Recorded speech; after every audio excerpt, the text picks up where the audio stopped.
What's up, guys? It's Chuck from MotionApprentice.com again. I wanted to record this quick video for you because yesterday on the site I posted this article about my top 5 After Effects scripts, and these are just tiny, utilities and workflow scripts that I think help speed up my workflow considerably. So I figured I'd go ahead and do this video today to show them to you in action. So again, you can check out that post on MotionApprentice.com or stick around and see the scripts in action. And let me know in the comments if there's any scripts that you guys use. I'm kind of a script junkie, and my whole approach to a lot of this stuff is being able to work as efficiently and as quickly as possible. So if there's any scripts that you think would really help me, please let me know in the comments. All right, so for the first script that I'm going to show you here, I just pulled up a project that I'm currently wrapping up, and I wanted to use a project that I'd actually been working in so you can see how these scripts work within a real project. So the first one I'm going to talk about here is Turbo Layers. Now this is one that a lot of people will say that, well, you can just memorize the keyboard shortcuts for all those layers and get them put in, and that's absolutely true. For me, I memorize keyboard shortcuts for After Effects, for Modo, for Affinity Designer, for Moho, for Blender, for all these different programs, and I think I'm running out of room in my brain to remember them all. So I like to use Turbo Layers, and there is a little extra feature in there that's kind of nice. So the way it works is if you are in a composition, Turbo Layers I have docked right here, right above the timeline, and it gives you little buttons for all the different types of layers that you can create: text, null, camera, adjustment layer, whatever. So you can just hit buttons there, and the layers will pop up. So that's pretty cool. They pop up at the top of the composition. But another nice feature, and what I really like about it, is that if you have a layer selected, so I'll select this text layer right here, and let's say I want a shape layer because I'm going to draw a box around that text or whatever. If I click shape layer, it'll pop up right above that text layer that I had selected, but it will also automatically trim it to that length. So if you go the normal route and you hit layer, new, shape layer, which by the way doesn't look like it even has a keyboard shortcut, but if you do it that way, it'll create it right above that text layer, but it won't automatically trim it. So you have to trim it yourself, which just takes an extra couple seconds. So no big deal, but I do think it really speeds up my workflow to be able to just hit those buttons and have them automatically trimmed to the length of the layer underneath. Okay, so that is Turbo Layers. Okay, number 2 on my list here is Rubber Hose. Now this is one that I'm sure a lot of people already know about. It's a pretty cool character animation utility, although you can use it for other stuff. So let me pull up Rubber Hose 2 here. That's the newest version, and that's what I'm using. Sorry if you hear those trucks outside. Some construction going on in my neighborhood. But anyway, so Rubber Hose works like this. It creates IK limbs, so you can do hip, ankle, shoulder, wrist, or you can just name it start and end. You don't have to use this for character animation. But what it does is it creates a quick rig for you using shape layers that you can use to animate limbs for characters. And you can go with the kind of classic Disney Rubber Hose bendy style there, or you can adjust it and make it more of an angular bend. Obviously you can adjust the look of the hose, and I'm really barely scratching the surface here. You can really make these look quite unique. It doesn't have to just be a single color pipe there. So you can also go in, and if you create, let's see here, if you create another stroke underneath, then you can create kind of an outline to the hose. So let's just up that stroke there. So I think you can kind of quickly see how this creates a nice animator-friendly, quick limb, arm or leg. And obviously you can parent illustration of a hand or a foot or a composition there, so you can get different hand poses to the end of this. And it really does help do quick, simple character animation in After Effects. In fact, if you go to motionapprentice.com, one of my first post here when I launched the site a few days ago has a link in it to a character animation that I did using rubber hose. So this is the kind of stuff that you can do. Let's see here. I'll just go back to the beginning. That's the kind of stuff that you can do with rubber hose, and I'm by no means a master. That's just what I did. This was literally a weekend project for me. So that's rubber hose. Pretty awesome. Okay, so the next script that I'm going to talk about, and I purposely used this project and kind of made it all messy here in the project folder, because the next script is Tidy Up.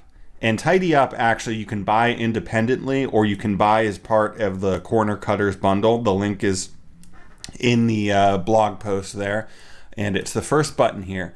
And what Tidy Up does is it takes all of your messy project panel here and it organizes it in a way that makes sense. So click the Tidy Up button, and you do have a bunch of options here. So you can ignore existing folders and stuff like that. So if you already have, from an imported Illustrator file, a bunch of vectors grouped within a folder, and you want to keep them within that folder, you can set up parameters to ignore those. But if you just go with the default, organize everything settings here, what it does is it takes all of your footage in the project panel and it puts it in appropriate subfolders here. So I don't have any footage, I don't have any missing footage, so those are empty. But you can go to vectors, and all of my vectors are put in that folder. Stills, my stills are in there. Audio is put in an audio folder, and compositions are in the composition folder. And what I like to do is I usually take my main render composition and I put an underscore under it, and I drag it out so that it sits at the top of my project panel. So that's my main render composition there. And everything else is organized nicely into subfolders. And like I said, there's a bunch more parameters. So if you already had stuff in folders that make sense, you can leave those alone and then just organize what needs to be organized. So that's Tidy Up. And again, you can get that in the Corner Cutters bundle, or you can get it on its own. I think it might be $10 or less. I'm not sure. But that's that. All right, on to the next one. All right, so for my next script here that I use all the time, Snap. It's a script that you can get from aesuites.com, and it's free. Actually, you just have to tweet out a link to it if you have a Twitter account, and they'll send you the link for free. So it's kind of advertise it for them, and they'll give it to you for free. And what happens is I do a lot of my storyboarding within After Effects, because the type of work that I do, it's quick turnaround work. We usually go through a quick storyboarding process. As soon as we get that approved, we jump right into animation and kind of bust through it. So I do a lot of my storyboarding within After Effects. That way I have a leg up on animation when it comes time to animate. So the way that Snap works is, if you create a storyboard within After Effects, a series of stills, you can quickly export those stills as PNGs from After Effects. So you set up a directory here. I just created a folder on my desktop. And what happens is, let's say this is the first panel of my storyboard here. Let me close Rubber Hose. We don't need that anymore. All right, so let's say this is the first panel of my storyboard. You just move the time indicator there, you click Snap, and it exports a quick PNG of that panel. So here's the second one, Snap, PNG exported. Third one, Snap, PNG exported. So that saves you from having to go to save frame as under composition, or hitting that shortcut And then, if you hit the shortcut, what is it, Control Alt S, you still have to go in, and I like to use PNG, so I still have to go in and change this to PNG, change the output directory and that kind of stuff. So I just hit the snap button on all three of those images, and here is my storyboard folder, and here's the images. So you can quickly export those still frames and compile them in a storyboard for your client to show to your client. That is Snap. All right, so the last script that I'm going to talk about here is Motion, and this was a script created by Matt Jilka at MountMoGraph.com. And I say in the article that if there's one script that I could have for the rest of my life and I couldn't use anything else, Motion would probably be it. It's a script that allows you to adjust the intensity of easing on keyframes, as well as adjusting the different types of keyframes that you use, all with a really simple interface using sliders. And it also has a bunch of extra utilities thrown into it, which is really cool. But the main purpose is just to adjust easing on keyframes. So to show you how it works, I have this stupid, simple animation here of a circle going across the screen. And right now it's just using linear keyframes. So a lot of people, if they wanted to have some easing on those keyframes, they would just select those keyframes and choose Easy Ease, and you get the default After Effects easing, which actually isn't very much easing at all. So if you wanted to adjust that easing and make it a little more intense, you would have to get into the speed graph and adjust this. The speed graph isn't as scary as it looks, but a lot of people don't really like using it, and it can become rather complex very quickly. So if you don't like using the speed graph, and I'll just show you what that little adjustment looks like, that gives you a much stronger ease on both of those keyframes. If you don't like using the speed graph, Motion is great because it just uses simple sliders to adjust the easing. So let me quickly go back to linear keyframes there. So you can add easing to those keyframes, and this middle slider is like Easy Ease. It eases out and in. You can just drag that slider up and numerically just determine how much easing you want to give it. So, you just drag the slider up, and that gives you a certain amount of easing. And if that's a little too much, you can drag it back, and that'll give you a little less, something a little closer to Easy Ease. Or you can give it the max amount of easing at 100%, and all of this without even getting into the speed graph. On top of that, it allows you to quickly change between the different types of keyframes that you use. So all of these sliders here, you can see little icons to the left. If you drag them all the way to the left, it'll change the type of keyframe. So the middle one will go back to linear. This ease out up here, if you drag it all the way to the left, it'll give you a roving keyframe, and the ease in at the bottom, if you drag it all the way to the left, will give you a hold keyframe. So not only can you change the types of keyframes, but you can also change the type of easing. So like I said, if I want this second keyframe to be linear, but I want this first one to ease out, just use that top slider, and we ease out, and that second keyframe remains linear. By the same token, we can make that first one a linear keyframe, and we can just ease into the second one. And you have a linear out of the first one, and you ease in at 71 to the second keyframe. So that's pretty awesome. Gives you a ton of control over your keyframes without having to get into the speed graph.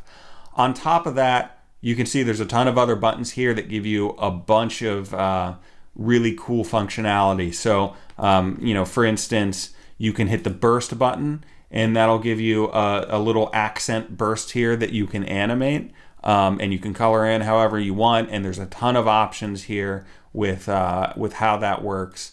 I'm not going to get into all of that right now, but you can quickly animate little accent bursts with that, and there's a bunch of other stuff. Excite is a little utility that'll allow you to give some overshoot to your animations. Orbit will allow you to orbit layers around a null or around another layer.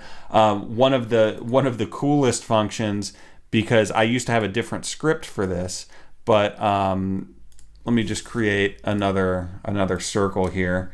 So one of the coolest functions is if you hit this little anchor button right next to the sliders, you can adjust the anchor point of different layers automatically. So I drew that circle a little bit off center, and now the anchor point is in the middle of the composition, and you know, it's not in the center of the circle where, let's say, I want it for this demonstration. You click on that little anchor button, and that'll give you this little UI here where you can click buttons to move the anchor point to different parts of the layer. I use that all the time because I draw a lot of shape layers, and I usually want the anchor point somewhere in the middle or on one of the corners or something. So the anchor utility is awesome.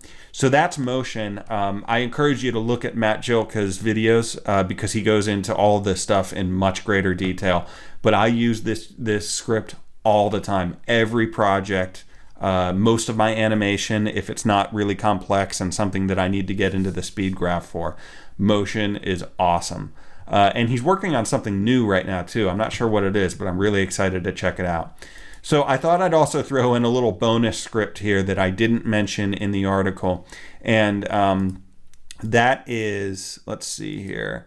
That is Butt Capper. So remember Rubber Hose, which I went over a couple minutes ago. Butt Capper is made by the same company, Battle Axe. And I think it might even be free, but don't quote me on that. But it is a really cool script that I do a lot of my illustration, a lot of my art within After Effects using shape layers. And, you know, a lot of times you do a shape layer and you want to go to the end caps and, you know, make them, you know, rounded, and you want to make the joints rounded and that kind of stuff. And to do that, you kind of have to get into this menu here and go down to stroke and adjust it there. Or you can use the find thing. You can type in stroke and it goes down, and kind of have to recollapse that. So you have to get into this menu here to adjust that kind of stuff in a shape layer. Butt Capper does it with a button click. So I want round caps, boom, there they are. If you want this joint here to be rounded, alt click, there it is. So that's Butt Capper. I use it all the time. It really speeds up your workflow with shape layers. It's a great script. And all of these are scripts that I think really sped up my workflow considerably. So I hope you liked this video. In the comments below, let me know if there's any scripts that you use that you think would speed up my workflow. I'm kind of a script junkie. I love them. And I would love to hear if there's anything that I'm not aware of yet, anything that I'm missing. And don't forget to hit the subscribe button and check out motionapprentice.com every once in a while. I throw posts up there that are things that I have no intention of recording videos for. So there's more content on motionapprentice.com. All right, thanks guys. I appreciate you checking out the video.